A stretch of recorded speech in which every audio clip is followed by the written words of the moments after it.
Welcome and good evening.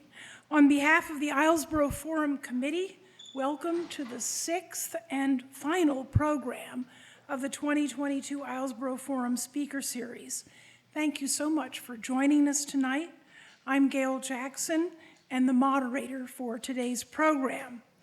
With this program, we complete our 30th year of presenting distinguished speakers to the island community. We will record the program tonight and post it in several days at both the Islesboro Forum website and on YouTube. Please check out our website, islesboroforum.org, for a description of this summer's and past programs. I have several extra announcements tonight, so please listen up and please join us, you folks who are coming in. I'm going to let you get in before I make these extra announcements. Hi.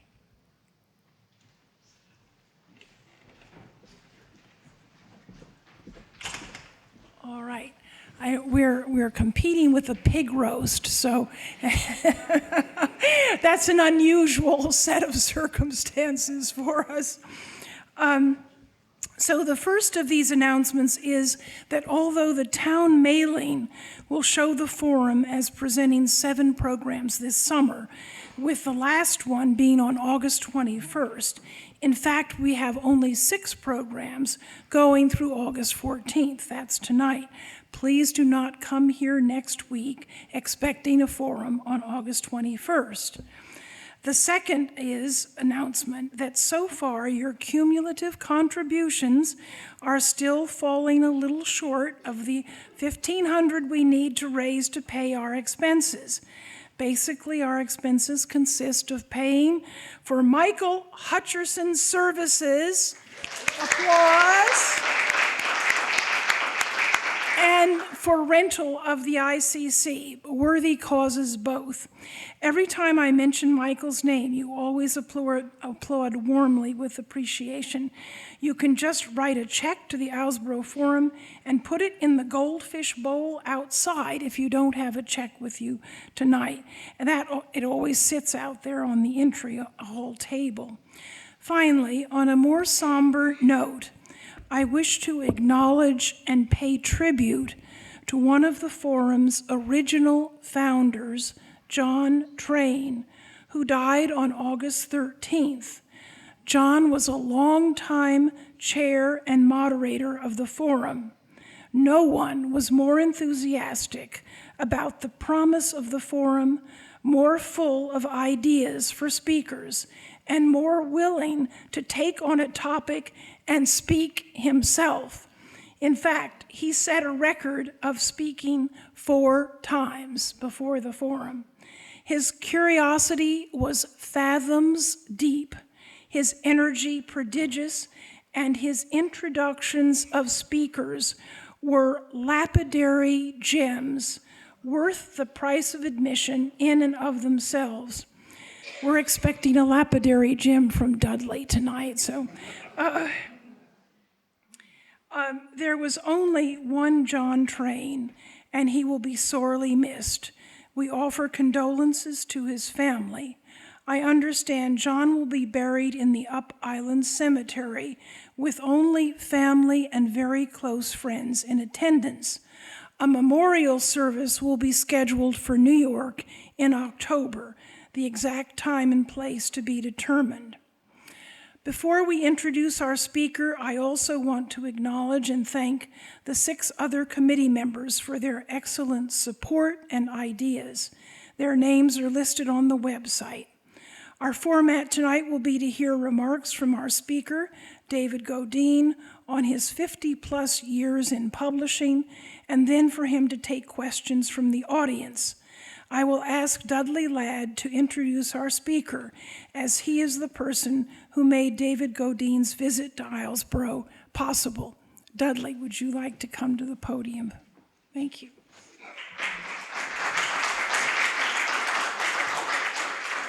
This is, I believe, the first time in my life that a large audience is aware of the fact I have absolutely no idea what lapidary means. and think it has to do with rabbits. So whatever the introduction is, thank you so much, Gail, for that favor. David's a neighbor and a lifelong friend, and his wife, Sarah, are staying with us tonight. And the big event that started this thing was the publication of a book called Godine at 50. And I could see, as some of you were walking in, staring at David, that he looks pretty youthful, but is he really only 50 years old? And the answer is no, because Godine at 50 refers to the publishing company that he set up 50 years ago, not the person sitting in front of us. And so the thing that started all this is the publication of a book called Godine at 50, 50 years of the publishing company again, which came out in the fall, this past fall, and was subject of an extraordinary New York Times full-page or plus article about the importance of this book and the importance of David R. Godine, the publishing company. So that's what we can expect tonight. And just a few facts about David R. Godine, the publishing company. David has published about 800 titles during the 50 years of operation of his publishing company. And he chose about a third of them, 200 something or other, to profile in the book Godine at 50. And it is an astonishing book because it's divided into categories in maritime, there poetry, history, calligraphy, photographs. There's lots and lots of things in this book. And each book that he talks about in the book has a profile. He writes about it. So it's a little bit like reading 900 books when you read this thing. It's really, really well done. So that is all I need to say. And David, it's a great pleasure to have you here and have fun. Thank you.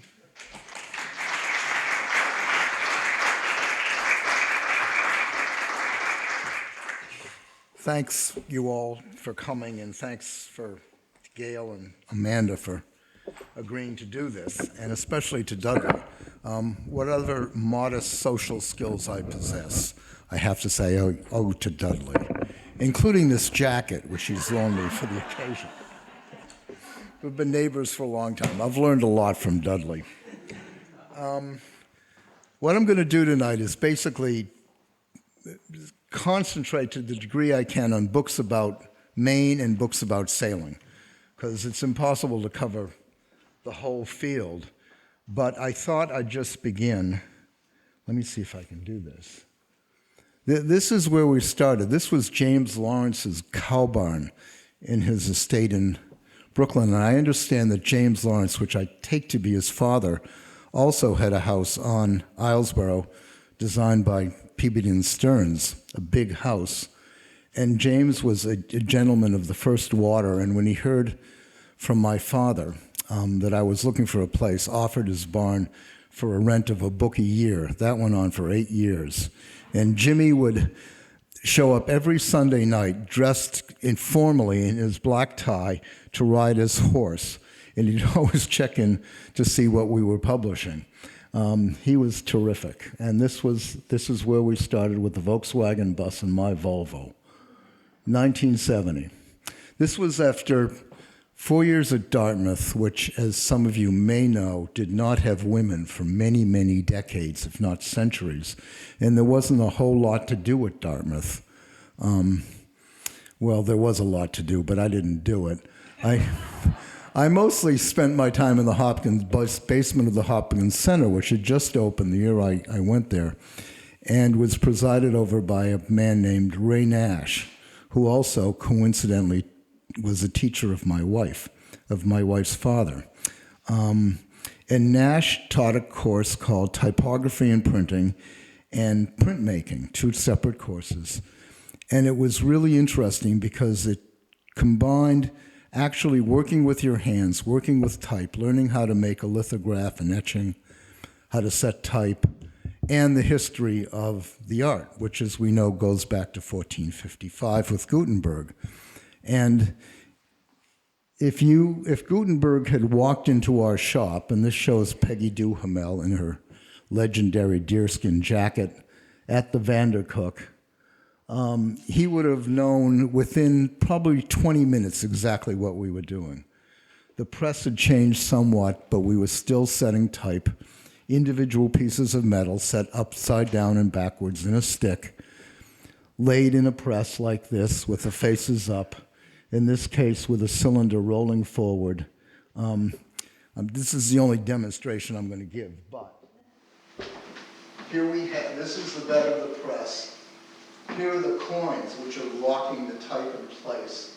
This piece of metal and this are all called furniture. And you'll see a furniture rack in the next impression. This is a planing block which you run over the type so that all the type is level when you print it and you don't have stick-ups. Peggy has in her hands one of the indispensable tools of the trade known as tweezers.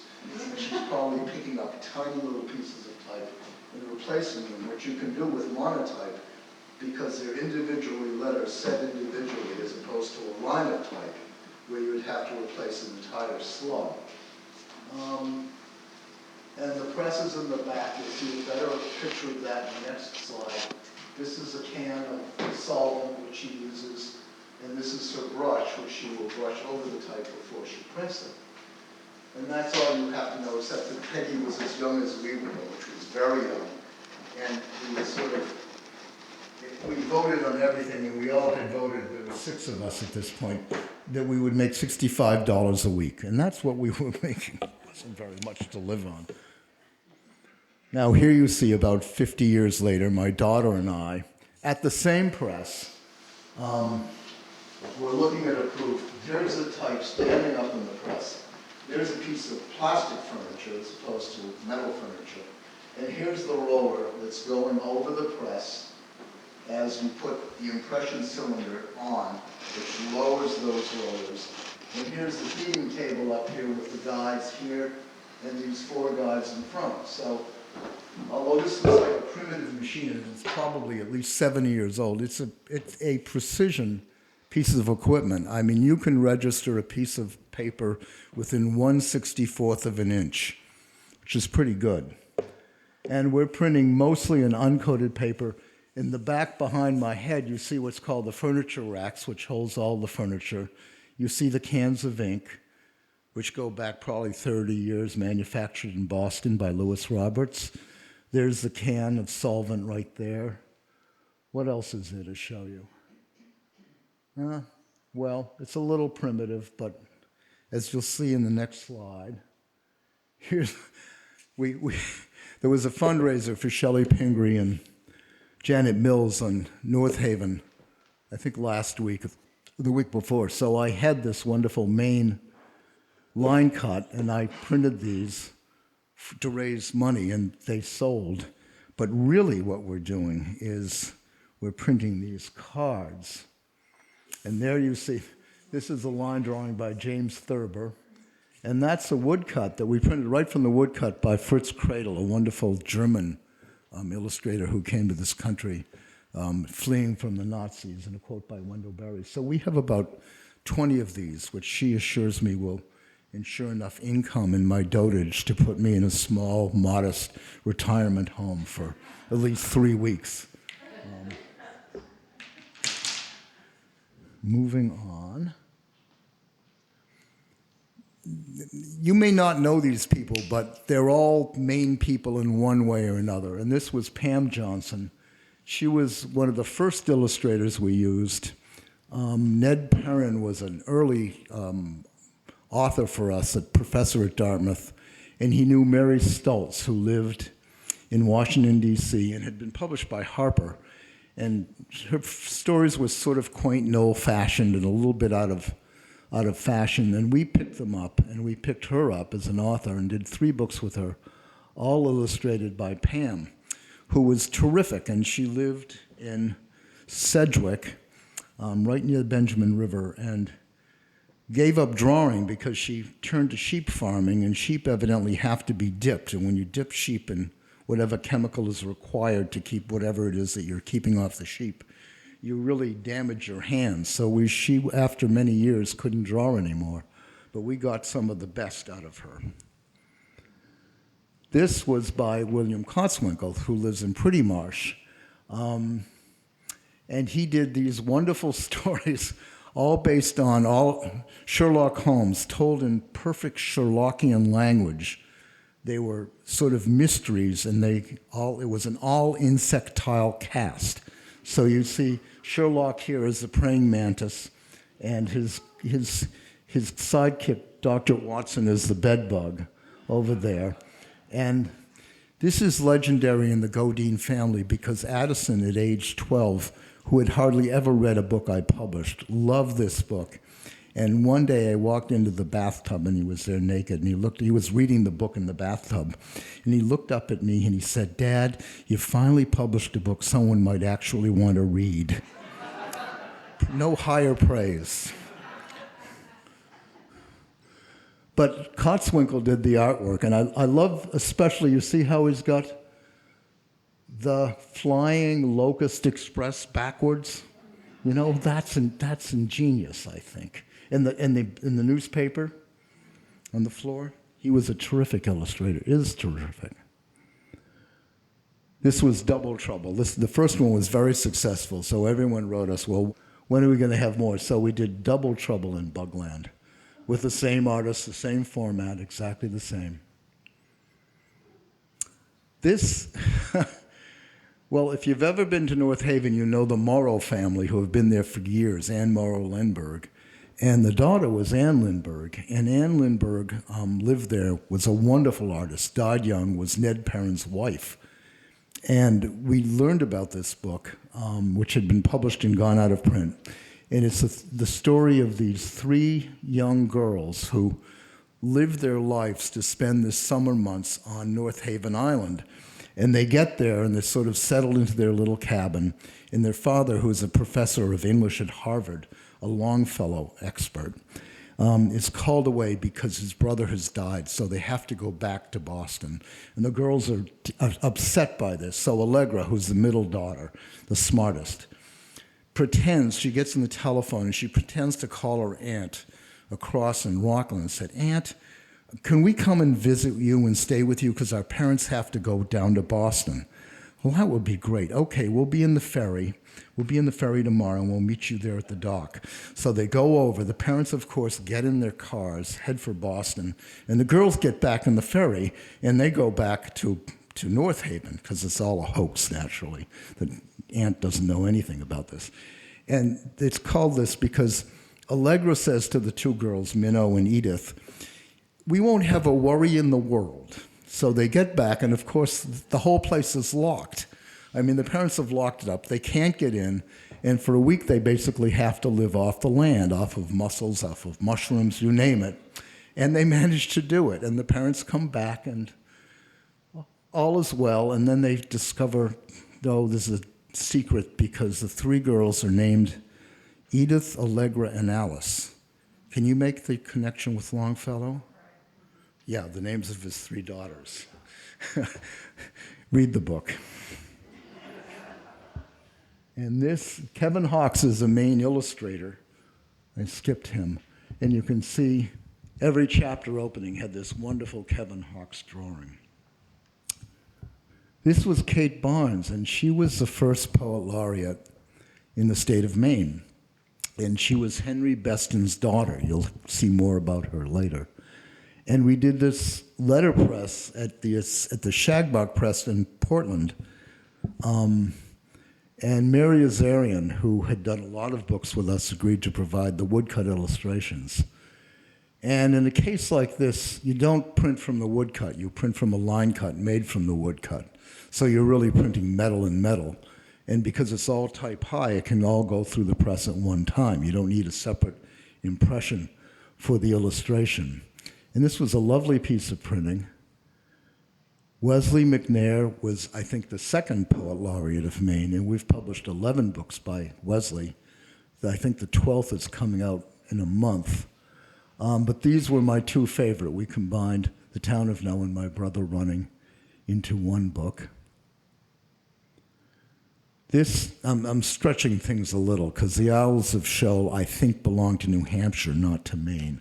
But It's one of the great gardening books of all time.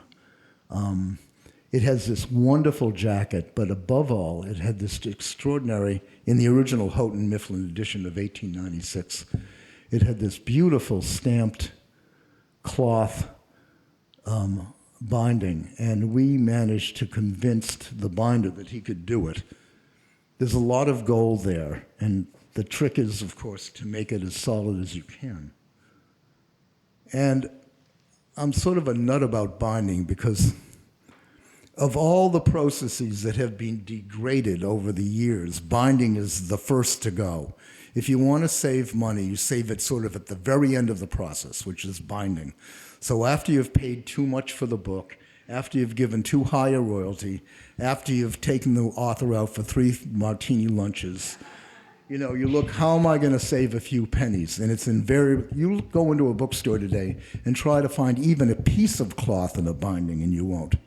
So to find a book, as we did most of our early books in full cloth, and we did this one in full cloth, it's a rarity. Maybe university presses are still doing it, but no trade publisher is binding with cloth anymore, much less stamping the cloth. And it used to be an art. I mean, when you look at 19th century English bindings, you wouldn't believe how beautiful they are because there were no dust jackets. Today, all the money goes into the dust jackets and no money goes into the binding because it's hidden. This is the inside of the book. Of all the wonderful things in the wonderful universe of God, nothing seems to me more surprising than the planting of a seed in the blank earth and the result thereof. Take a poppy seed, for instance. It lies in your palm, the merest atom of matter, hardly visible, a speck, a pin's point in bulk. But within it is imprisoned a spirit of beauty ineffable, which will break its bonds and emerge from the dark ground and blossom in a splendor so dazzling as to baffle all powers of description. No one writes like that anymore. And you can see she drew, I mean, these are all by Shilda Hassam, the artist, who drew the openings to the book, which again was published by Houghton Mifflin originally, and also did these wonderful full-page drawings of Celia in her garden. And this one's especially appropriate because you see the poppies right there. This, of course, is the main classic, one of the 3 books that Willa Cather thought would be immortal. And it's interesting because this was really Maine after the Civil War, and Maine had been decimated by the Civil War. There were hardly any men left. And there's only one man in the entire book. The book is really a collection of short portraits, profiles, if you will, of women and how they interact and how they relate to each other. And we were very lucky. I think it's really one of the most beautiful books we've done, to find the artwork of Doug Alvord. This is Mrs. Watson and her cat. But of course, the central figure is this one, Mrs. Peck. And she's an herbalist, and she really is the central figure that holds the whole book together as a piece. Although it's not really a novel, it's really not a book of short stories. And it's interesting to me that, you know, the 2 books that really changed our perception of what modern literature could be, Harriet Beecher Stowe's Uncle Tom's Cabin, a huge bestseller, really the first narrative novel published in this country. One that really, Lincoln's great comment, "So you're the little woman who started this great war?" It did. It sold hundreds of thousands of copies, really set the North in course, and was instrumental in making the South realize that there'd be no resolution other than a civil war. This is a little title we published it's a novella by William Cotswinkle, who did Trouble in Bugland. But this was a very serious book about, I'm sure, autobiographical. He must have lost a child somewhere because the book begins with this race to the hospital. The water is broken. The wife is somewhat sickly. The child dies. They bury the child. It's poignant, it's brief. It was originally published in Red Book.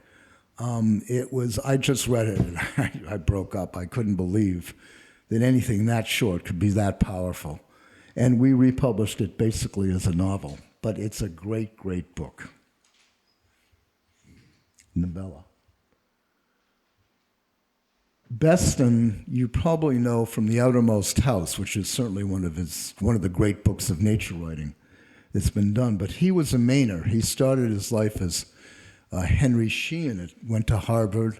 Then he went abroad, served in the ambulance corps in France, came back, spent 2 years in the Nauset Marsh, wrote The Outermost House there, really an imperishable classic.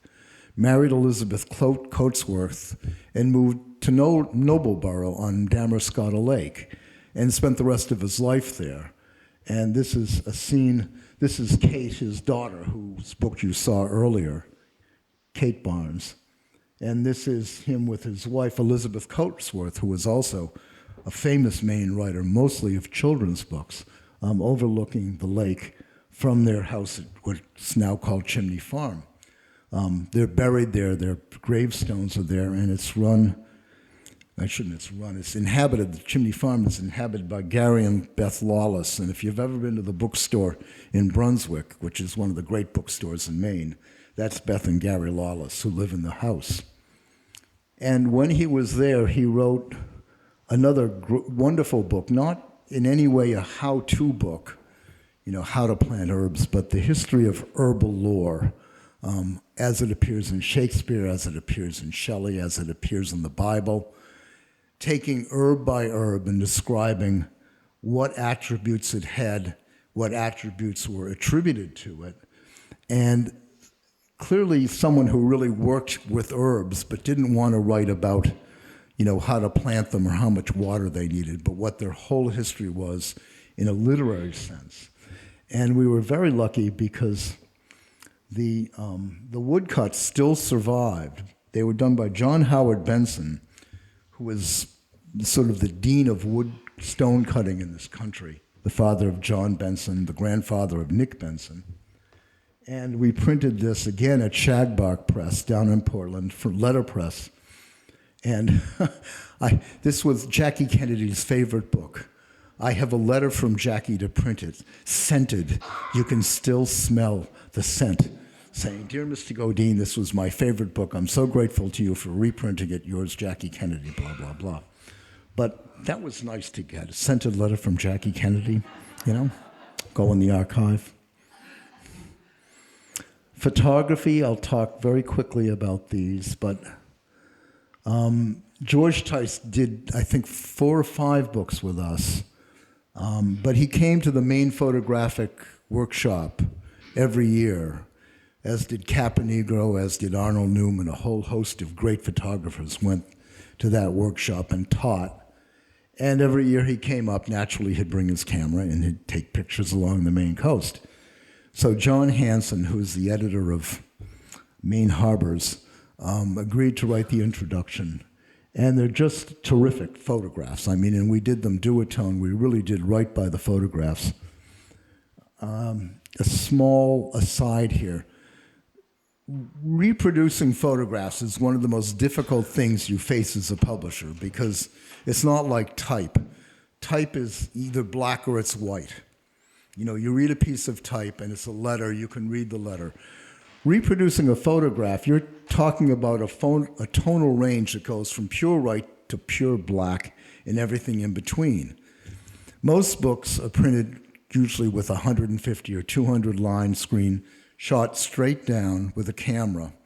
There's no way that can capture the full tonal range of what we think of as a full-tone photograph, which is what you get back when you send your pictures to Kodak, it used to be developed, or when you buy a photograph from a photographer.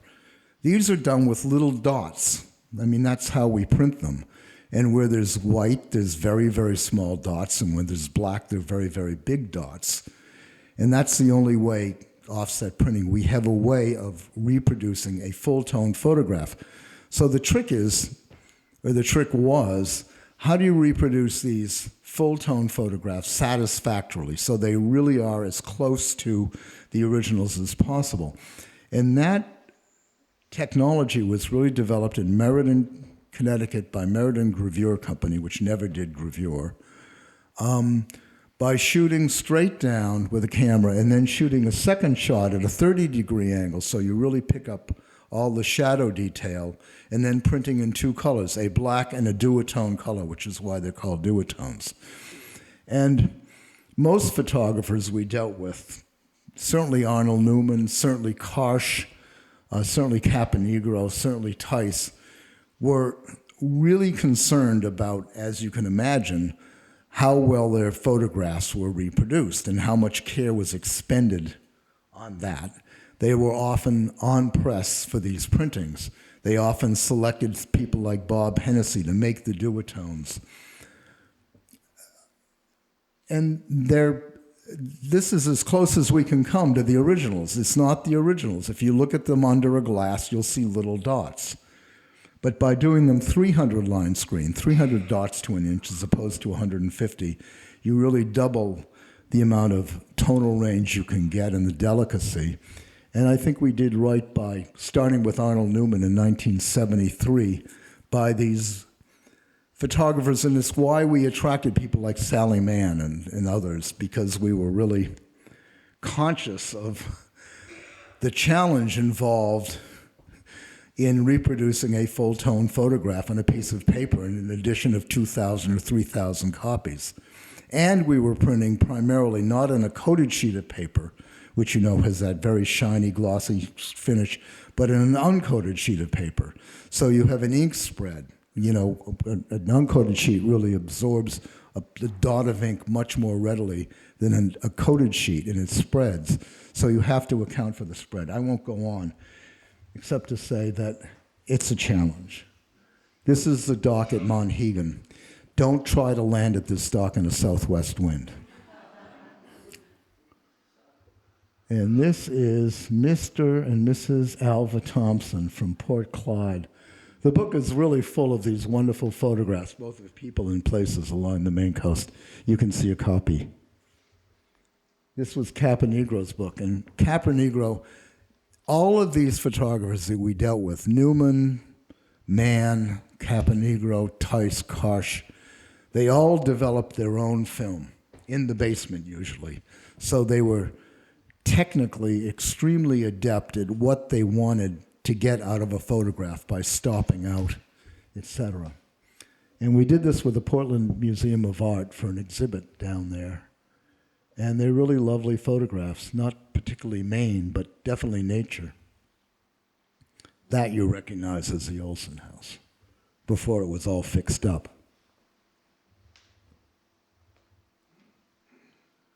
This, Frank Benson was a Salem boy and went to the Boston Museum School just as it had started.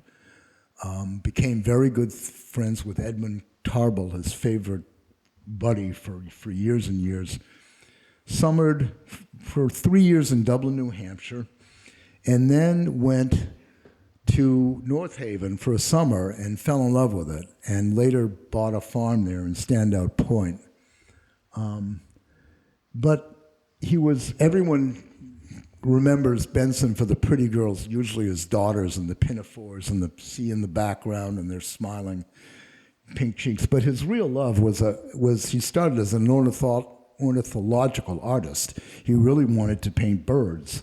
In his entire life, that's really what he did. He loved fishing, he loved hunting, he loved canoeing, and we thought a book devoted to his sporting art would find an audience, as it did. This is him in the Restigouche with probably what's at least a 10-foot rod. These are watercolors, as you can see from the consistency of the paper. This is Benson with his pet osprey on Standout Point in Worcester Farm.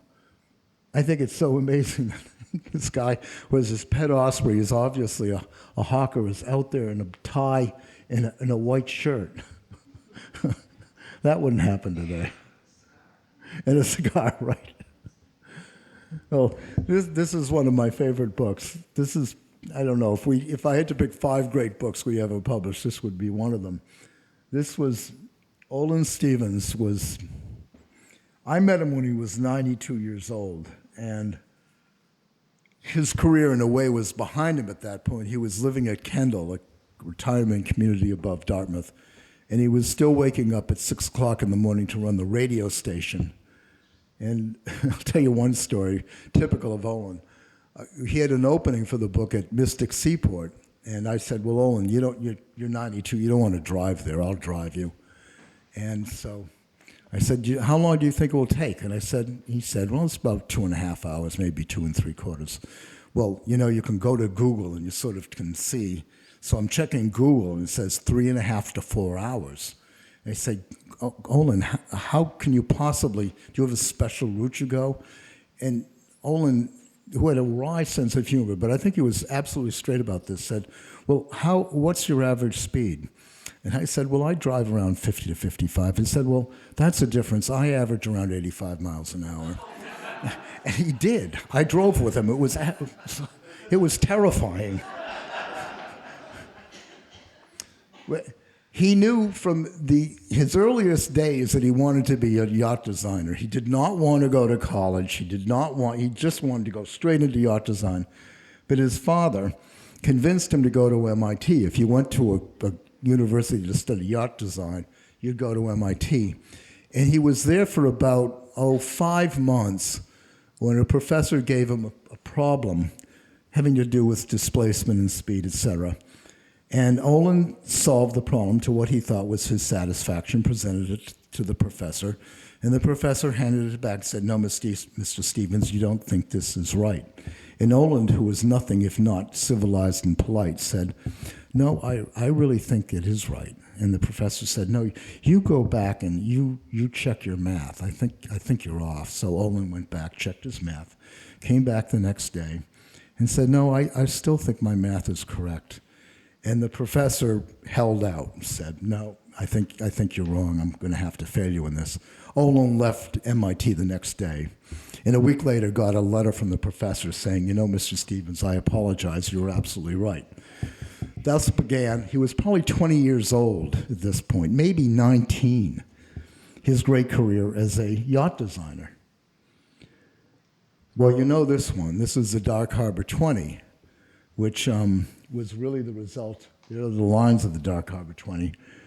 This is, I think, Maitland Alexander, is that his name? Was the head of if not the yacht club, he was the one who instigated a new design for the racing class, which already existed here, but was gaff-rigged, I believe. And Crane Brinton was the one who suggested Olin. He spent his summers here and was a good friend, and Olin in this really gives him credit. Those are the original lines. This is, 1934. And in a minute, you'll see the sail plan of the original Dark Harbor. It was an important boat because, as he says in his notes, that it followed another boat that he had designed for a New York. He didn't get that commission, but for the first time, he began at the Stevens tank testing facility in Hoboken, New Jersey. He began tank testing boats with Ken Davidson. And it was the first time, really, that he's had what he called, a database, which he could examine. They could change the heel of the boat. They could change the speed of the water coming at the boat. They could change the displacement by putting it higher or lower in the water. He could accumulate actual data that would tell him what adjustments could be made to the lines of a boat that would increase the speed. And Olin, as I hope you understood from the car metaphor, was interested in speed. And the Dark Harbor, he says, was really a critical, it's by far the smallest boat in the book, but it was critical in this whole evolution of using tank testing with Davidson, who he gives credit to, for providing data to determine how lines should be drawn. And these were the days when, it was before computer modeling. They were really doing this with wooden spines and ducks, what they called ducks, little pieces of lead that they would put beside, because they look like ducks, beside the splines to draw the lines. So Olin would draw the basic lines, but the spline, which was often 20 feet long on the original drawings, would basically give you the curve, the final curve as it existed. Today it's all done with a computer, but in those days it was really done by hand. So all of these plans were really drawn by hand. I mean, you can really see the ink on the paper. They're not computer generated. So that's the Dark Harbor. Here's Ranger. Ranger was huge. I'd forgotten that these J-boats, 130 feet long. Do you see what the displacement in this boat was? 370,000 pounds. That's a big boat. That's a heavy boat. And he did this with, he was only probably in his early 30s. He did this with Starling Burgess. She was the second of the great J-boats that Cornelius Vanderbilt commissioned against Thomas Lippmann, who was a gentleman, I have to say, through the entire series and lost all of the races against Ranger. But she was a brute of a boat. You'll see the lines here, long overhangs. That snub nose, which you'll see later, but which really tells you it's Ranger. The first titanium mast that they didn't figure out would never fit under the bridge to Deer Island.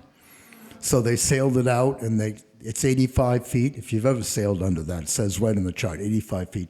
Her mast was like 135 feet. I mean, it was a huge mast.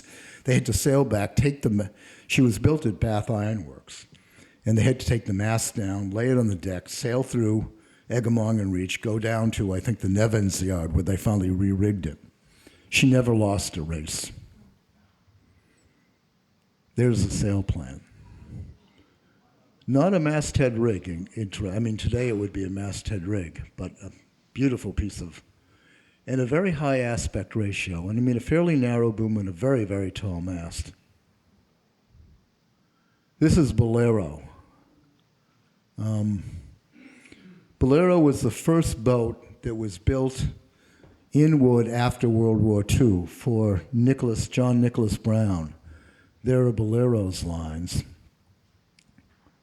And here's Bolero at the launching.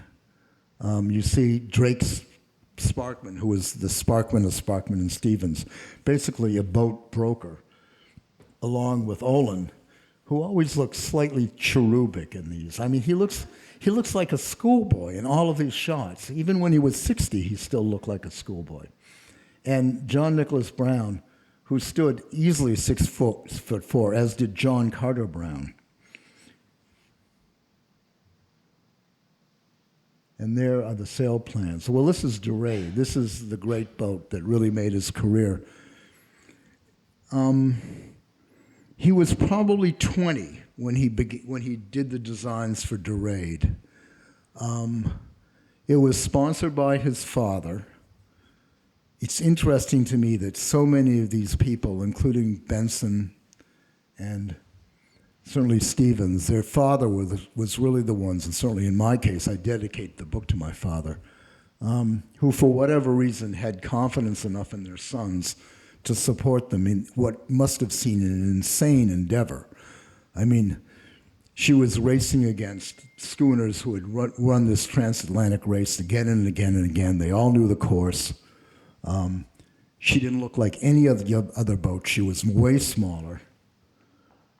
You can see she was way narrower, a light displacement boat compared to the big, big schooners she was up against. And she didn't win by a little. She won by like 2.5 days. There's this great line in the thing when they come into the Scilly Island. There's the Lizard Lighthouse, which is the first, maybe it's Lizard. And Rod Stevens is asked to climb the mast, Olin's brother. And he says, "Who are we, or which are we?" And the lighthouse signals back. You know, this was before you had cell phones. Said, "You are first." And they're looking at the horizon. There's no one else, so they sail into the harbor. They ghost into the harbor. Big deal in the British press. I mean, American kids, these kids were in their 20s, had won this huge race. They keep waiting for, who's in second. 2 days later, the schooner's sailing, and they can't believe. They see these kids waving to them from the dock, like, "Hi, we've been waiting here for 2 days and we're getting hungry," because they couldn't. Well, I won't go on. Here's Dorade. So this was the history of Dorade that we did with Doug Acklands, a fellow Concordia owner from the West Coast. And there you see, so they went on after this to win the Fastnet race twice. They were first in class in the Bermuda race. They run the Transpac a second time. They come back to New York the year after, and they're heroes. So this is at City Hall, the celebration for the crew. Ticker tape parade down Broadway. I mean, this was a big deal. And this made his career. He's now 22 years old. Amazing. Here she is under power, still racing, still winning. She just won the Trans-Pacific race, I think, about 4 years ago. She took the Transpac. Still sailing. I'm running out of time, aren't I? Okay, I'll hurry up. This is a biography that Louis Howland was born to write. Louis went to Harvard, was an editor at Little Brown, went to Milton Academy, as did Starling Burgess, who graduated and had a patent for a machine gun at age 17. Also went to Harvard, dropped out. And Louis was probably in his early 70s when he began this book. And no biography had ever been done of Burgess, who, despite a somewhat sketchy marital career, to put it mildly, was, brilliant in any number of fields. He designed the first seaplane. He designed the periscopes that we used in World War II. He was the first to fly and land a plane on water in this country. He owned the Wright patent till 1929, until his factory in Marblehead burned to the ground. He was into everything. He was into airplanes. He was into boats. He designed, as I showed you, Ranger. This is Enterprise, which was his first. His father, Edward Burgess, in the late 19th century, had won 3 America's Cups. He went on to win 3 America's Cups: Enterprise, Ranger, and Rainbow. There he is. This is Manxman, one of the first boats built in aluminum in this country. Big catch. And there's Ranger, plowing to starboard. You can see the snub nose on her in this. We really pulled all the stops in this book. We had the paper was specially made at the Monadnock paper mills. Sarah designed the book. It was beautifully designed, beautifully produced. I remember in all of these books, people sort of flinched at the price. I think we sold this one at $50 or something ridiculous. And I remember lines we sold at $125, which was a lot of money. And Olin was, as I said, was living at Kendall.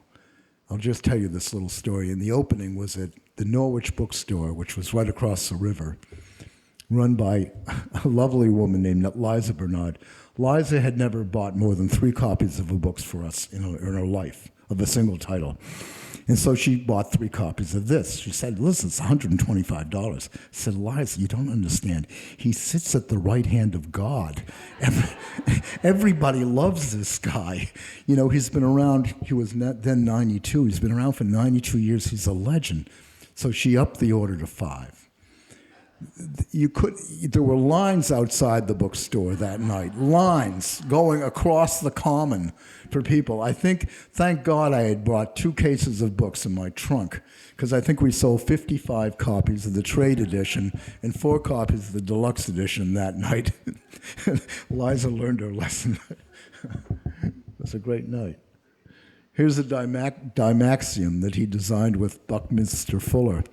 After this, he worked for the Navy Department, really developing torpedoes and developing the conning tower that we now take for granted, the periscope that goes up and down in a submarine. And finally, Peter Korn. Peter went to the University of Pennsylvania, majored in history, and really decided that what he wanted to do in life was build furniture. And he began doing that as a private craftsman. Then he was brought to Aspen to work at the ranch there, where many craftsmen went in the 60s and 70s. In the 80s, he came back to Maine and started for the Center for Furniture Craftsmanship, which you go past on Route 90, if it's right on the right-hand side. And it's really an institution now. And I think he'd been published by the Taunton Press. It had been rejected by 3 or 4 presses. He came into our office and said, well, you do nice books. You might understand what I'm talking about. And I was really taken by it because it really addressed, what I still feel is so important, which is the satisfaction of actually making something with your hands. Something that's enduring, something that's beautiful, something that you perhaps designed yourself. And he talks about the tools, he talks about the challenges, he talks about how this never would have made it as a Center for Craftsmanship had it not gone non-profit, which it did, and raised the requisite money.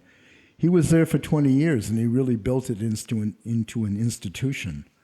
And I think it's a great jacket by Michael Russum. I mean, it says, there are the tools that you use when you're a craftsman making furniture. And he really writes beautifully about it. Wait, I can't find the book.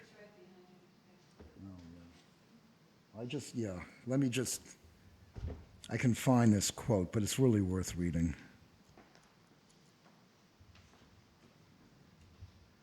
He says, just as it doesn't guarantee having your life together, neither does being adept at a craft or any other creative art necessarily make one an especially likable person.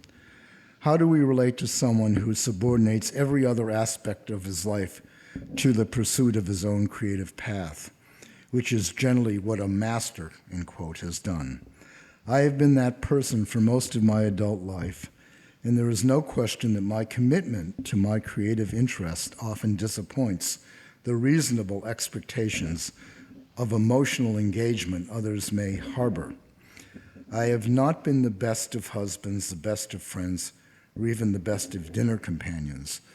But I have to say he was a terrific author, and this book really makes you believe in what we used to toast at dinners that we have. We get up and toast the aristocracy of the hand, which doesn't have to do with birth, it doesn't have to do with wealth. It has to do with really making things on your own as well as you can. And that, I'll end with, is one of the challenges here. It's not just the words. As I say in the book again and again, authors supply texts. They don't make books. It's publishers, it's designers, it's paper makers, it's the people who make the cloth for the binding, it's the printers, it's the photographers who are taking the duotone shots that really make these things, living, breathing examples of what can be done with a technology that really goes back in many ways 500 years, and which we still, you can't pick up the New York Times and read, one section of the paper without somebody having published a book or written a book. It's still, if you want to make a point in life and you want to be remembered and you want to say something, you do it through the medium of the book. You don't do it as an email. You don't do it as a podcast. You don't do it as a magazine article. You do it as a book. So I give you the book and my thanks.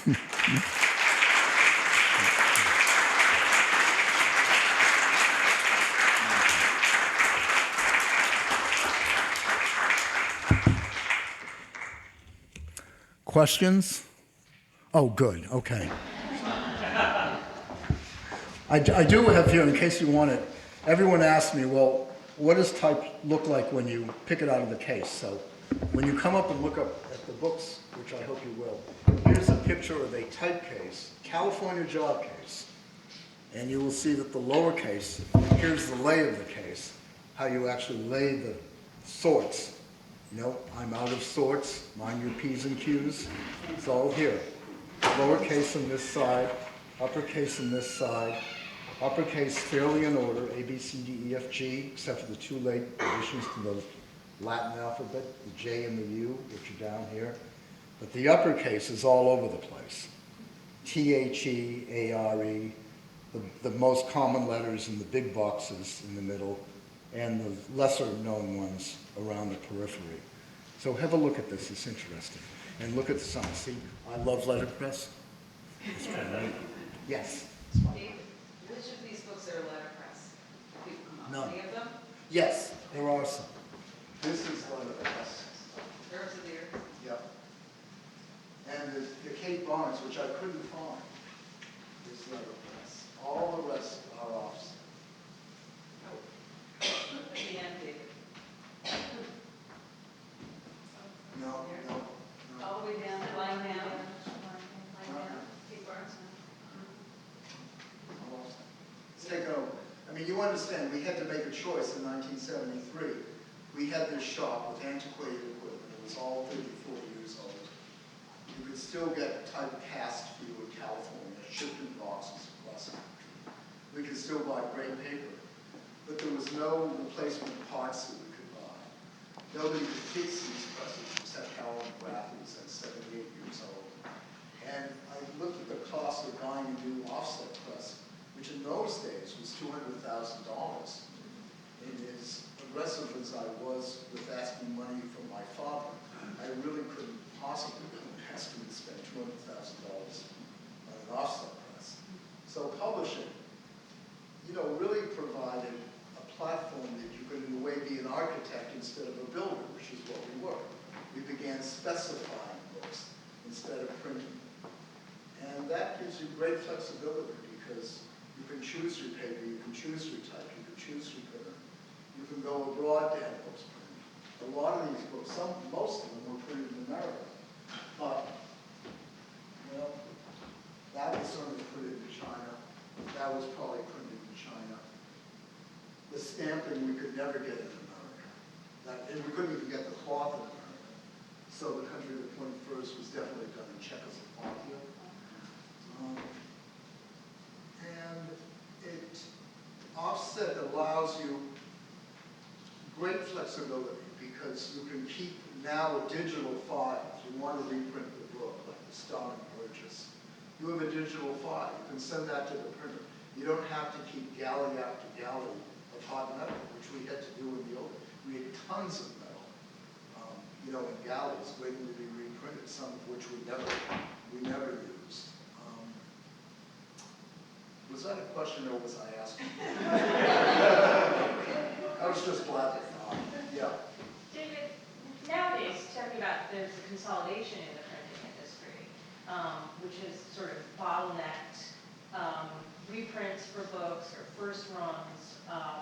And how have you found that to impact both the opportunity to pick a printer? I mean, I think there are only like 2 or 3 big printers left in the United States. Yeah. When we began in the barn, and later at Godine Street, there were probably in New England 12 printers who we used. If we wanted paper made, we went to the great plant outside of Portland, Maine, Westbrook, Warren's Paper, and we could ask for 5,000 pounds of laid paper, 2335 grain short, and it would be on our dock in a week. And it wouldn't cost very much. And it was beautiful paper, acid-free. That mill long closed. Paper is a huge problem. There's no mill. I mean, one thing we always insisted on was acid-free paper. And when we started, there were only 3 mills in America making acid-free paper. Now, there are many, but there aren't many mills left, so even though they're acid-free. Monadnock in Bennington, New Hampshire is one of the very few acid-free mills still left making beautiful paper. But you're right, the printing industry has consolidated every bit as much as the publishing industry. So when thank God I'm out of this, but when I talk to the people now running Godine and I ask them, how's it going?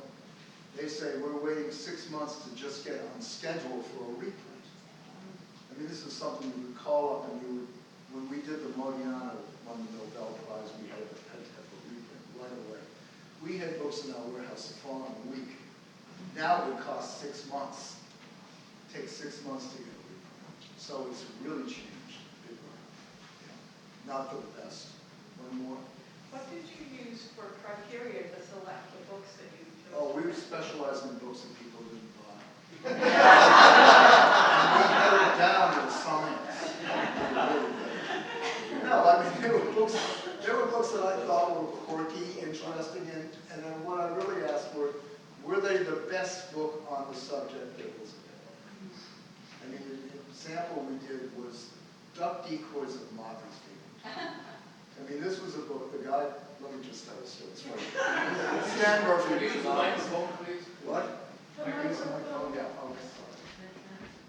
Stan Murphy was an artist, but he collected duck decoys in Martha's Vineyard. And he called me probably 4 times saying, I have this book, I've designed it. It's the definitive book about duck decoys of Martha. I thought, come on, duck decoys of Martha's? You got to be kidding. Nobody's going to buy this book. And I remember, so finally he called me from the ferry. He was on the ferry and he said, I'm coming to Boston. I've rented a car. I'm coming to your house. I'm going to show you the book and you're just going to say yes and no. I mean, you couldn't say no. He'd really done a great job. I figured 1,500 copies we can't lose. I'm selling books in Kansas City, okay? I'm out there in Kansas City and I'm going through the list. This is the first bookstore I'm selling for the fall list. I go to the Sally Mann book. They order 4 or 5 copies. Never heard of Sally Mann. I come to this. The book buyer goes nuts. She says, "Yeah, I'll take 3 copies of that." I said, "What?" She said, "Oh yeah, people out here love duck decoys. You know how much they sell for? Like $25,000." She said, "And these are really good duck decoys."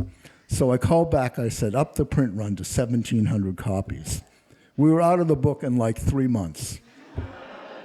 I mean, that tells you how much I know about marketing research. But that was our marketing research, you know?